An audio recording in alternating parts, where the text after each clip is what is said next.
The Kraft Foods Company presents Harold Perry as the Great Gildersleeve.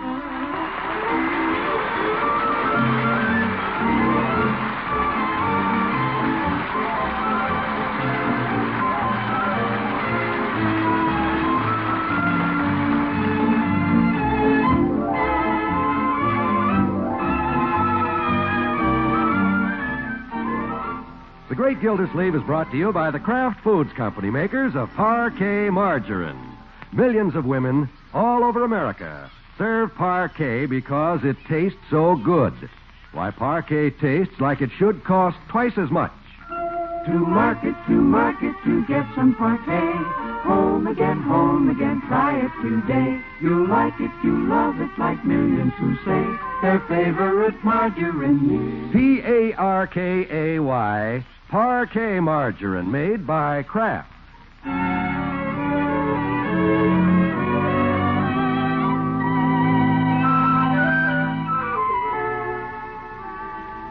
Well, let's see what's going on at the Great Gildersleeve's house this evening. It's after dinner now, as the great man lowers his overstuffed figure into his overstuffed chair and gives forth with his sage comment. Oh, ate too much sage dressing. Just can't resist Birdie's stuffed pork chops. You weren't trying too hard, Unky. Guess not. Marjorie, would you mind pushing that hassock under my heel? Oh, of course not. Unc, you want me to lift him up while she slides it under? I can do that, Leroy. Okay. Can I run upstairs and get your smoking jacket for you? No, thanks. Cigar? Matches? Glass of water? Leroy, you're just looking for an excuse to drop your homework, and you know it. Yeah, I know it. You're staying home this evening, Uncle Mort? Well, I thought I would, my dear. Might just sit here by the fire and read. My book of the month selections are beginning to pile up a little. Marjorie, will you hand me A Tree Grows in Brooklyn? It's growing over at Miss Fairchild's now. What? She borrowed it months ago, but I'll run over and get it for you. No, don't bother. I'll find something else. Oh, but I'd like to go over anyway and see how she's coming along with her new hats. New hats? Uh-huh. Miss Fairchild makes all her own hats. Didn't you know that? Well, come to think of it, I might have suspected it. Unky, she's very clever at designing. She had her own millinery shop down south. Yeah, I know. Adeline Chateau. And she's opening a shop here. She is? Why haven't I heard anything about this? Well, you haven't been over to see her in such a long time. She probably doesn't think you're interested in what she's doing. I don't know why she should feel that way. I've always had a casual interest in what Adeline is doing. Casual? Leroy. That was last month. What Miss Fairchild does now is no concern of mine. She wants to open a hat shop, that's her business. Doesn't interest me one iota. Where's she opening this shop? Next door. What? Right in her own home. Oh, my goodness. Adeline can't do that. Well, why not, Unky? This is a residential district. She can't open a store on the street. But, Unky, all she's doing is turning her living room into a salon. Well, she might have consulted me. What does she want to do, turn this neighborhood into a shopping district? Women running in and out all day, cars parked all over the place. And you know how women park cars. Hey, Unc, I got a great idea. What? If Miss Fairchild is going to have a crowd of women buying hats on her side of the fence, we'll sell hot dogs on our side. Leroy. Just an idea. Well, forget it. I'm going to see Judge Hooker in the morning and find out what the zoning regulations are around here. Well, I'm off through in the kitchen. Good night. Good night, Bertie. Good I know, Adeline. She hasn't even bothered to look into these things. But by George, Oh, good night, Bertie. Uncle Mort's upset, Bertie, because Miss Fairchild's opening her hat shop. She gonna do that for sure?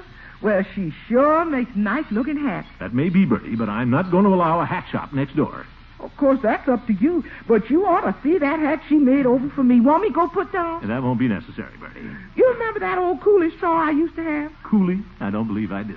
She put a ribbon and a feather in it, took the coolie out, and you ought to see it now. Yeah, want me to go put down? Please, Bertie, let's forget about the hat. I just can't forget about that hat, because everywhere I wear it, people say, Bertie, where did you get that hat? Want me to go put down? Bertie, I'll take your word for it. Must be beautiful. Must be, because people always say, Bertie, where did you get that hat? Why don't I go put it on? Bertie, I wouldn't want to put you to all that trouble. Oh, no trouble at all, Mr. Gildersleeve. All I have to do is go put it on, and you'll see what nice hats she makes. I don't care if she makes the nicest hats in the world, Bertie. Oh, she does, because wherever I wear that hat, you know what people say. Yes, Bertie. That's right, Bertie, where did you get that hat? I'll go put it on. Now I know I'm going to spike this hat deal.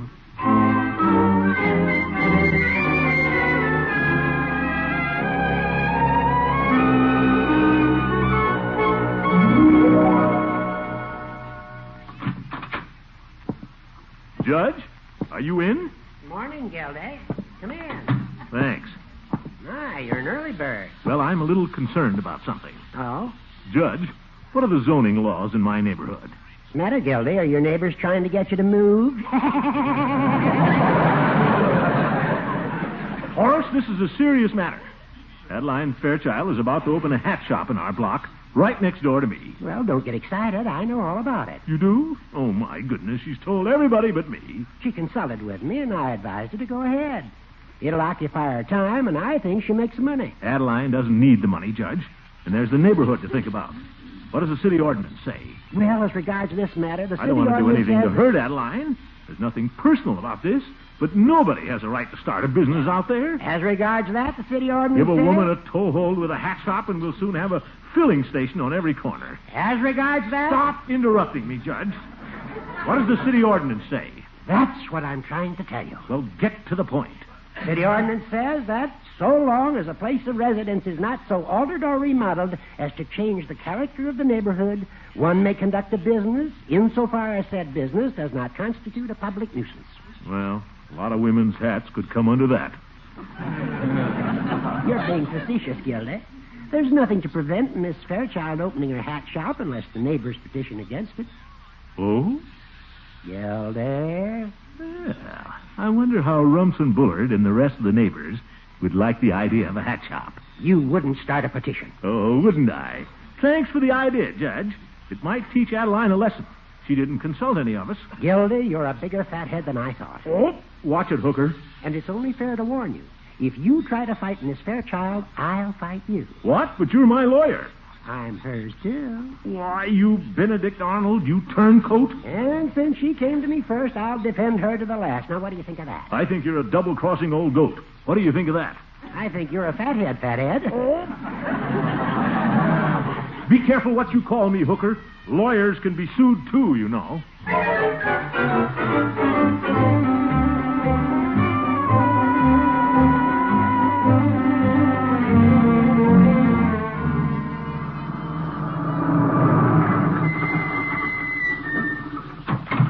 Well, if Adeline's got my lawyer on her side, I'll get Rumson Bullard on mine.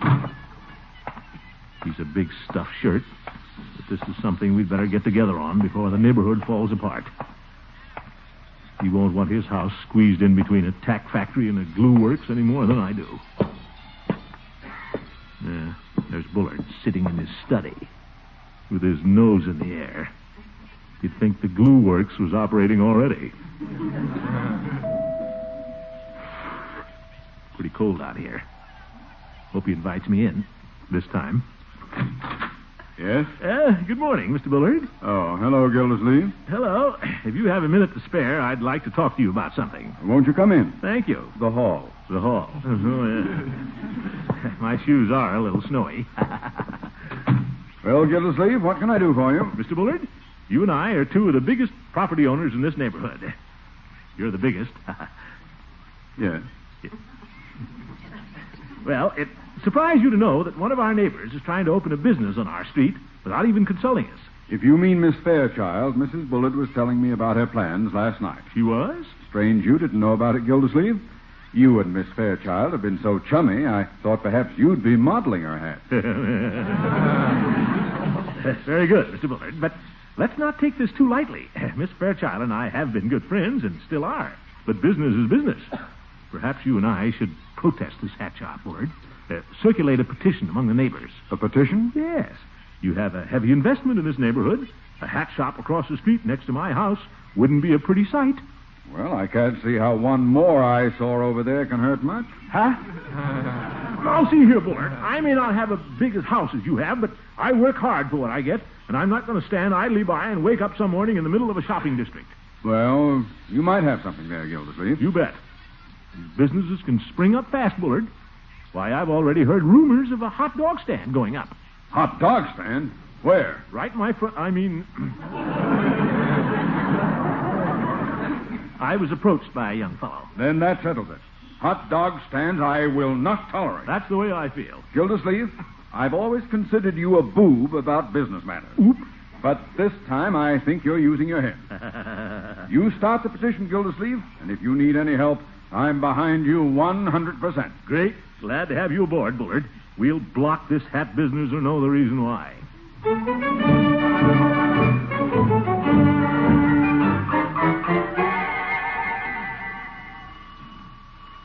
Of course, I wouldn't want to start a petition without warning Adeline. I'll tell her she has to give up this hat shop idea, or Bullard and I will go into action. Why, Throckmorton, come in. Thank you, Adeline. I want to talk to you about something. Oh, I want to talk to you about something, too. Have I told you what I've got in my silly little old head? It's a surprise. Well... I'm going to start a hat shop. You want a surprise? Adeline, that's exactly what I came over to talk to you about. Really? I didn't know you were interested in women's hats. Me? Sit down. You can help me with this one that I'm working on. Now, Adeline? Here, you hold the ribbon while I tie the field flowers on this cartwheel. This what? Cartwheel.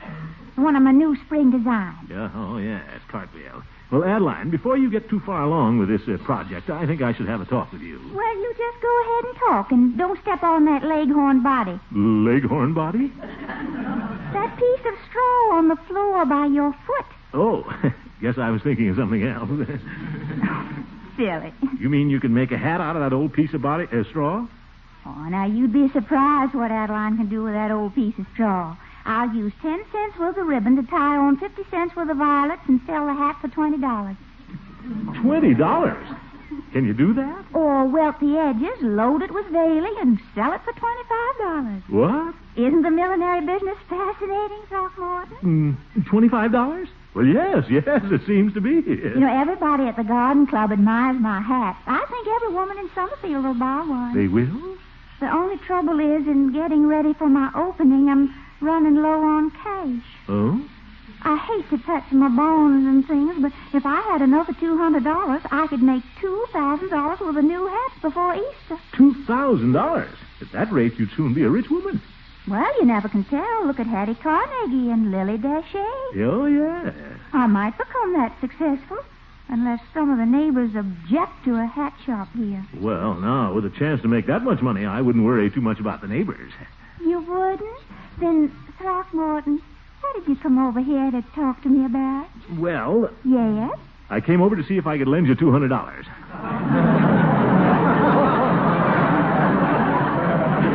What? How'd you like to take on a silent partner? A silent partner with $200? Why, Throckmorton, that'd be wonderful. Oh, but I don't want to take your money. No, Adeline, I want you to. But I don't need $200 that bad. But I could use the Adeline, I insist. Please. All right, then. It's a partnership. I can make the hats, and you can handle the money. Sounds fair to me. And Bullard thought I was a boob about business.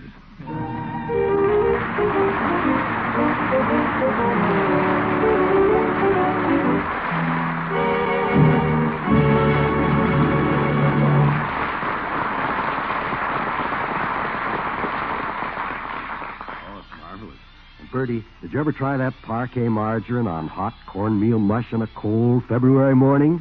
Sure did, and that's the way it tastes. Or on warmed-up rolls when you've come in after shopping? Yes, sir, and that's sure the way it tastes. Or on waffles and...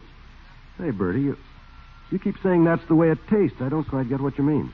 I mean parquet tastes like a luxury food. Tastes like it should cost twice as much. That's what. Oh, well, it's prepared like a luxury. That's why. Only the selected products of American farms go into the making of delicious parquet. And you know, Bertie, every pound of that good-tasting spread is full of real nourishment. and reinforced with 15,000 units of essential vitamin A. You take the vitamins, Mr. Wall. I'll take the taste. Bertie, you'll take the vitamins, too, when you take Parquet. And you'll get Parquet at half the price of the most expensive spread. Friends, make tomorrow night's dinner a Parquet dinner. You'll all enjoy the light, delicate flavor of this delicious spread. Ask your dealer for Parquet. That's Parkay. Parquet, the margarine made by Kraft that tastes like it should cost twice as much. Yes, sir. That's the way it tastes.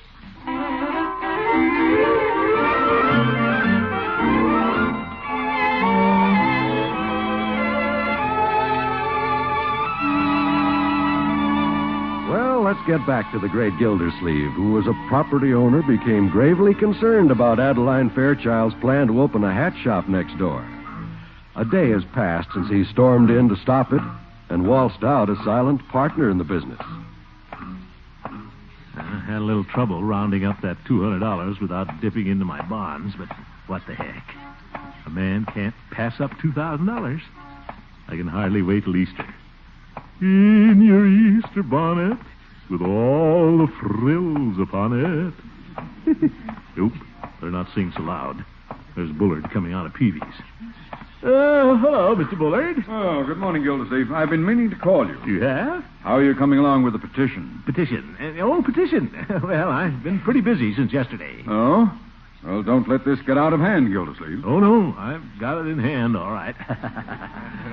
Good. Well, I must be going. I have a meeting at the bank. Good day, Gildersleeve. Yeah, good day, Mr. Bullard. Well, I'll just conveniently forget about the petition. Bullard's so busy he'll forget about it, too.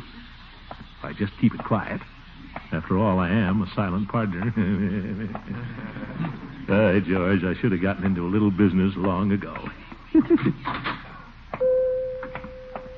Hello, Peavy. Hello, Mr. Gildersleeve. What can I do for you today? Well, you might give me a half a dozen cigars, Peavy, Coronas. A half a dozen Coronas? On second thought, you might just as well make it a box. A box? That's what I said, Peavy. Very well. A box of Coronas it is. I'll be smoking a lot between now and Easter. There you are. One box of Coronas. That'll be $17.50. $17.50. Charge it, Peavy. Very well. $17.50 is pretty steep, but I like to see a businessman make a tidy profit. Tidy profit? Now, Peavy, I know all about markups.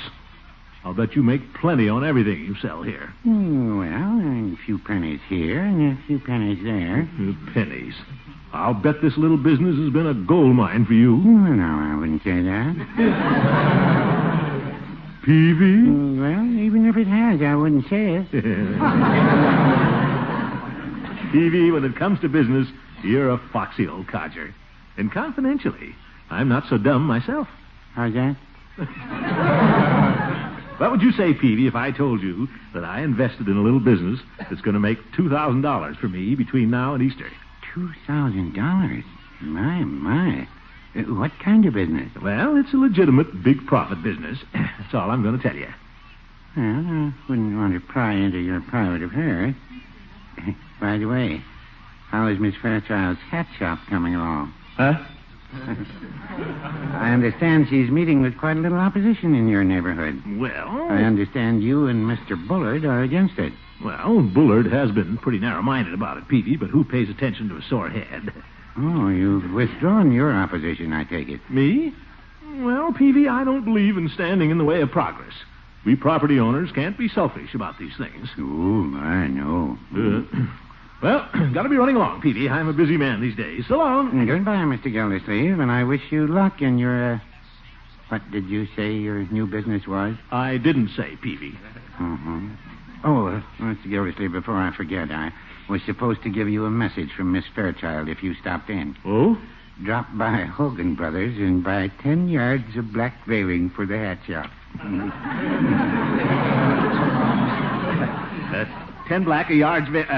thanks very much. Goodbye.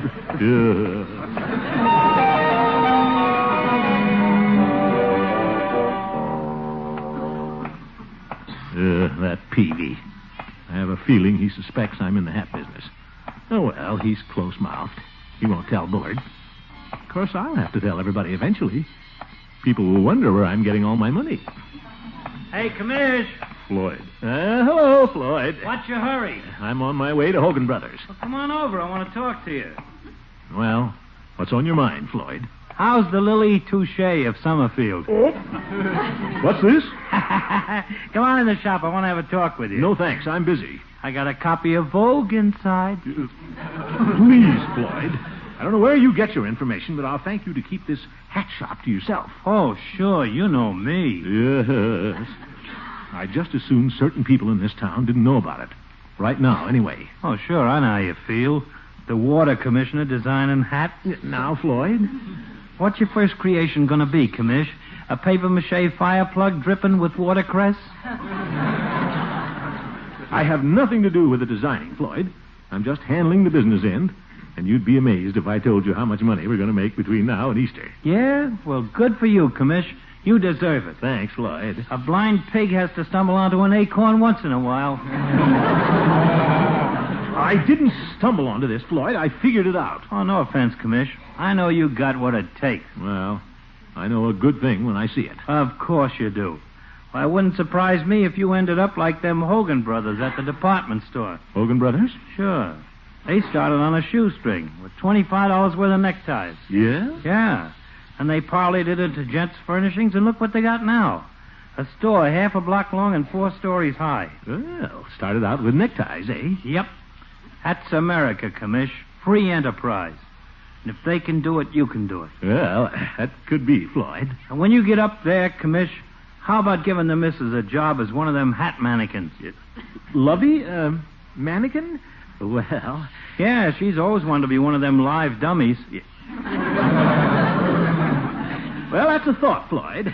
That might be just the thing for Lovey. Tell her to get in touch with me after Easter.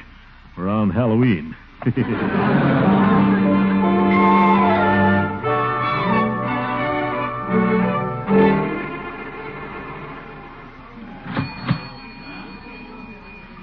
In your Easter bonnet, with all the frills upon it. La-dee-da-da. Let's see. The veiling Adeline wants will probably be in the millinery department. Well, it's a pretty nice business Hogan Brothers built up here from a necktie. Or was it a shoestring? Well, anyway, if they can do it with $25, think what I can do with $200.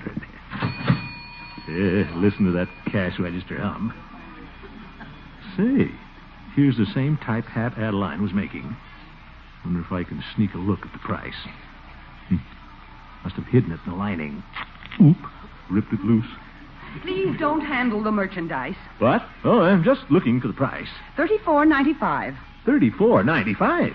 Do you want it? Oh, no. I want 10 yards of black veiling. Very well. I'll show you what we have. $34.95, eh? Adeline was going to sell it for $25.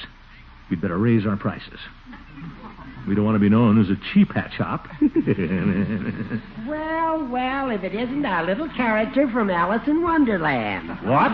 The Mad Hatter. All right, Judge, stop cackling before you attract a crowd. Gildy, whatever happened to that petition you were going to circulate against the hat shop? Well... What made you change your mind? You change your mind, too, Judge. Take a look at what they're getting for this hat. Huh? Where is that price tag? Are you looking for something again? I just wanted to show the judge. But here. if you continue pawing that hat, I'll have to call the manager. Now, see here, madam. You're not indispensable around here. I beg your pardon. I may just buy this little place someday, so watch it. What? Perhaps you don't know, my friend, young lady. This is the poor man's Marshall Field. Oh! He's an old goat, lady, so keep him away from your straw hats.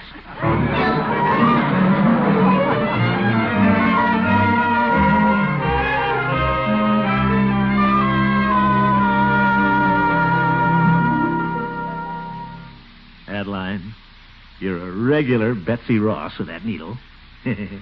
That's a beautiful hat you're making there. Bertie was right. Oh, thank you, kind sir. I'll bet those things sell like hotcakes. Oh, they're already selling. You know that Leghorn cartwheel I made? Oh, yeah. The one with the field flowers. Yeah. Well, Mrs. Terwilliger stopped in today and practically took it away from me for $25. Oh, that's great. But let's not sell them too cheaply, Adeline. What? You could have gotten $34.95. Gracious. Yes, indeed. Let's not be afraid to think big, Adeline. And I've been thinking, if we can turn a $200 investment into $2,000 by Easter, imagine what we can do when we reinvest the $2,000. Oh, that'd be a lot of hats, Throckmorton. Well, there are a lot of women. And after Easter, there's Mother's Day coming up. We'll do some advertising. A hat for every mother. And then there's Labor Day. A hat for every working girl. Oh, Throckmorton, you have been doing some thinking. You betcha. And then there's Thanksgiving. And Christmas. And New Year's. Holidays are great for business. And then we're back to Easter again. In your Easter bonnet, with all the frills upon it, you'll be the grandest lady in the Easter parade. Oh, just listen to you. Here's the part I like best. And I'll be all in clover. Oh, you certainly are enthusiastic about the millinery business. Well, why not? Oh, my hands are full. Can you answer the door, partner? Yeah, sure. Probably a customer, Adeline. They're storming the house before we even open for business. Watch me sell a hat. Hello, Gildersleeve. Oh, well, Mr. Bullard, this is a surprise. Gildersleeve, I could tell when I met you on the street today that you weren't doing much about a petition to stop this hat shop nuisance. Oh, yes, the petition. Well, you see, Mr. Bullard... Never mind, you can forget it. I can? Well, that's a good idea. Yes, because I'm circulating the petition. What? You started this. Now sign it.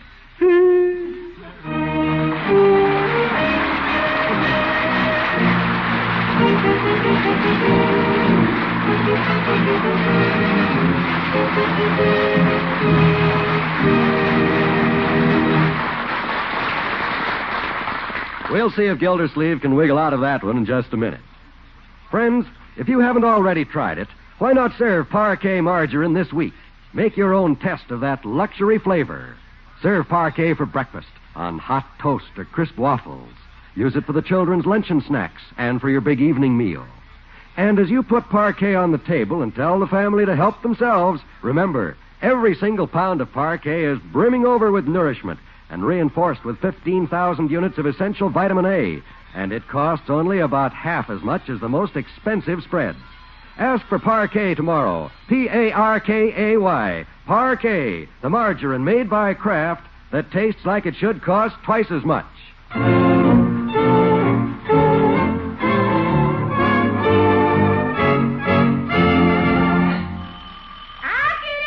I'll get it, Bertie. It's Bullard again. Bullard, I won't sign that petition, and that's final. Well, that's not exactly why I came over, Gildersleeve. This time I'm dropping the petition. You are? But I thought I know, but it doesn't seem cricket for me to oppose the hat shop and still let my son Craig proceed with his idea. Oh? Mrs. Bullard and I don't like to discourage any display of initiative on his part. What's this? And he wants to open a hot dog stand on our lawn. He does? I wonder who gave little Craig that idea. Shh. Good night, folks.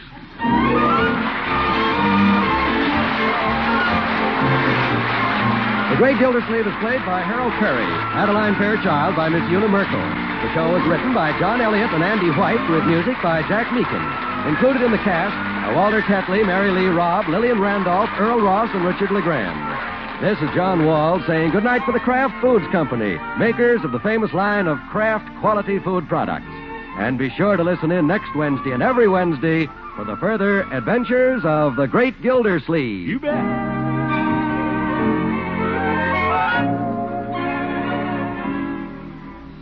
Do you ever get hungry for a piece of mellow good aged American cheese? You know, the kind that comes in the big golden wheels. It's been a long time since there's been much on the market, but now Kraft has plenty of it. Just this last year, for the first time since before the war, Kraft has been sending lots of fine American cheese to the curing rooms, aging it to a mellow perfection. And now it's ready for you at your dealers. The next time you shop, ask him for a big cut of old-fashioned, natural American cheese, the kind that's been so carefully aged by the master cheesemakers of Kraft.